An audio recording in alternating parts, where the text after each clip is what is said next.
बारात होटल में आ चुकी थी। हर तरफ जश्न का माहौल था और सभी लोगों की खुशी उनके चेहरे पर साफ साफ झलक रही थी। लेकिन इस पूरे माहौल में अगर कोई सबसे ज्यादा खुश था तो वो था हमारी कहानी का हीरो साहिल। साहिल शहर का सबसे बड़ा बारात चोर, एक ऐसा चोर जो कि अकेले ही पूरी की पूरी बारात का सामान चोरी करने का दम रखता था। ये सब वो पिछले 5 सालों से करता आ रहा था, लेकिन आज तक भी उसके खिलाफ कभी किसी को कोई सबूत नहीं मिला था। कंप्यूटर साइंस डिप्लोमा की पढ़ाई ने इतना तो सिखाई दिया था कि किस तरह शादी के वेन्यू पर लगे सभी सीसीटीवी कैमरास को हैक करके डिसेबल करना है। तो बस बिना किसी हिचक या रोक टोक के शादी में आए लोगों के पर्स, बैग, फोन, यहां तक कि ज्वेलरी तक पर हाथ साफ करना उसके बाएं हाथ का खेल था। आज तक किसी को पता नहीं चला था कि शहर का सबसे बड़ा बारात चोर आखिर दिखता कैसा है। और ऐसा नहीं कि वो ये चोरी और लूट सिर्फ अपने लिए करता था। चोरी से आए पैसों और सामान से अनाथ बच्चों और बेघर बेसहारा बुजुर्गों की मदद करना मानो एक तय नियम था। क्योंकि एक तरफ जहां अनाथ बच्चों में उसे अपना बचपन दिखता था, तो वहीं बेसहारा बुजुर्गों में अपना आने वाला भविष्य। इसीलिए किसी भी शादी में से जितना सामान वो लूट सके उसके लिए उतना ही अच्छा था। आज भी इस शादी में वो इसी इरादे से आया था। आज शहर के सबसे रईस और नामी परिवारों में से एक सचदेवा परिवार की छोटी लड़की की शादी थी। ये कहने की जरूरत नहीं कि लड़की को अपने घर से और गिफ्ट्स में इतनी ज्वेलरी मिली होगी कि उसमें पूरा एक गांव कई साल तक बैठकर खा ले। और बस उसी ज्वेलरी पर नजर थी साहिल की। हमेशा की तरह वो पूरे कॉन्फिडेंस के साथ अपने हाथ में एक बड़े से गिफ्ट का डब्बा लिए होटल कंपाउंड में दाखिल हुआ। बड़े ही कैजुअल तरीके से होटल स्टाफ से दुल्हन के रूम का नंबर पता किया और सीधा जा पहुंचा दुल्हन के रूम के बाहर। नीचे बैंकेट हॉल में वरमाला का समय होने वाला था, तो सभी लोग दुल्हन को लेकर नीचे पहुंच चुके थे। तो उसने गिफ्ट का वो खाली डब्बा फ्लोर पर रखा और अपनी मास्टर की से दरवाजा खोलने का प्रोसेस शुरू किया। ये दरवाजा खोलने का काम उसने अब तक जिंदगी में इतनी बार कर लिया था कि उसे अब किसी भी तरह की घबराहट महसूस नहीं हुआ करती थी। और कुछ ही सेकंड्स में दरवाजा खुल गया। उसने थोड़ा पीछे हटकर एक गहरी सांस भरी, दाएं बाएं देखा और मैदान साफ दिखने पर दरवाजा खोलकर धीरे धीरे उस कमरे में दाखिल हुआ। लेकिन जैसे ही वो उस कमरे के अंदर पहुंचा, उसने देखा उस कमरे में पहले से एक आदमी मौजूद था जिसने अपनी कलाई पर एक चाकू रखा हुआ था। कौन है? उस आदमी ने फौरन चाकू हटाते हुए पूछा। जी मैं वो होटल स्टाफ से। होटल स्टाफ से?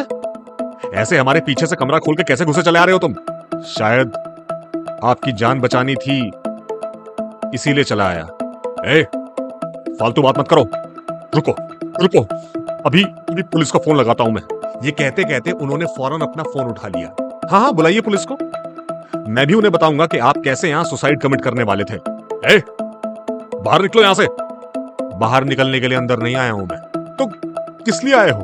अब उनकी आवाज में घबराहट साफ साफ सुनाई देने लगी थी। बताऊंगा, सब कुछ बताऊंगा, लेकिन पहले आप बताइए कि आप कौन हैं और यहां दुल्हन के कमरे में क्या कर रहे हैं। वो कुछ देर तक शांत खड़े उसकी आंखों में घूरते रहे। बताइए, वरना आपसे पहले मैं पुलिस को बुला लूंगा।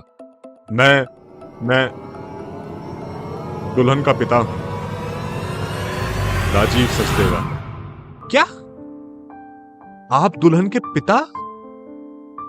तो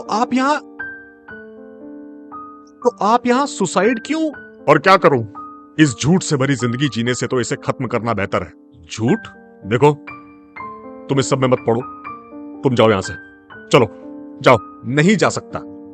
अगर मेरे जाने के बाद आपने खुदकुशी कर ली तो पुलिस तो मुझे मर्डर के केस में अंदर कर देगी ना। अरे यार, मैं नहीं करूंगा खुदकुशी, बस। अच्छा तो आइए, चलिए मेरे साथ नीचे चलिए। वैसे भी नीचे वरमाला डलने वाली है। अरे कैसी वरमाला, कैसी वरमाला।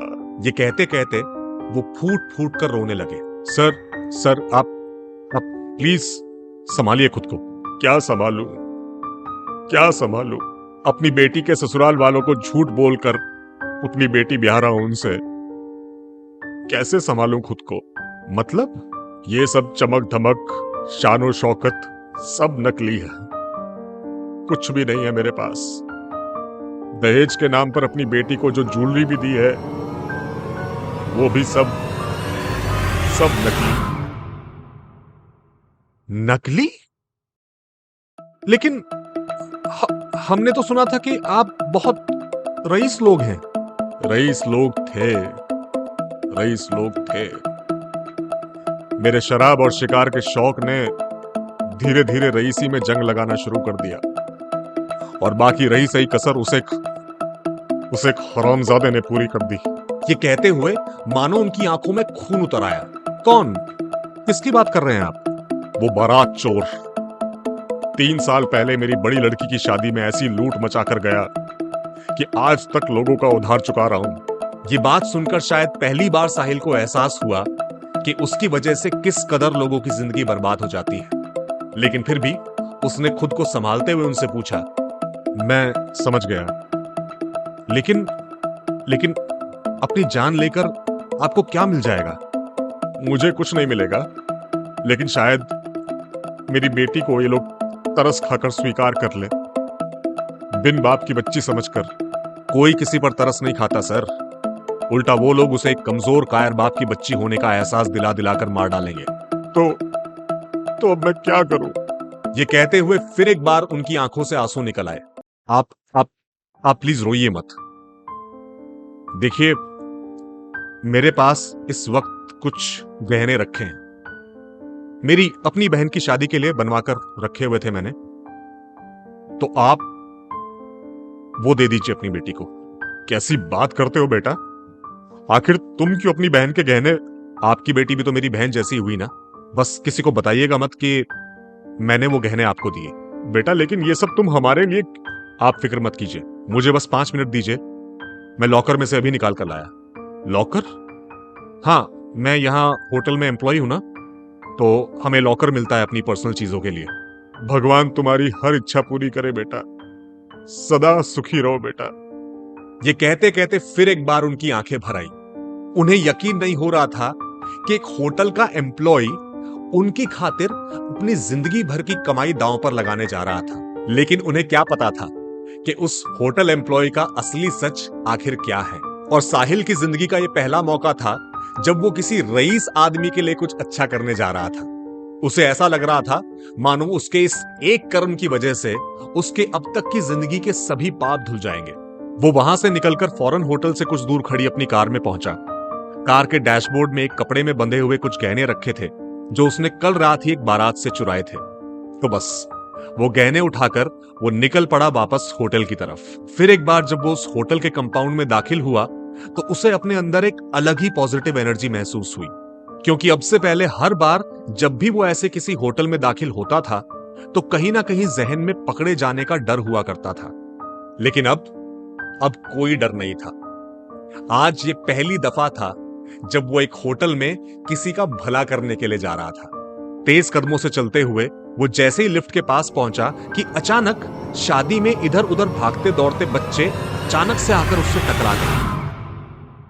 टक्कर इतनी तेज थी कि अचानक से साहिल का पैर फिसल गया और उसके हाथ में उस कपड़े में बंधे हुए गहने वहीं के वहीं फर्श पर बिखर गए। इतने सारे गहने बिखरे हुए देख मानो सभी लोग कुछ सेकंड्स के लिए थम गए और तभी भीड़ में से एक आवाज आई, बारात चोर, बारात चोर, मिल गया, बारात चोर।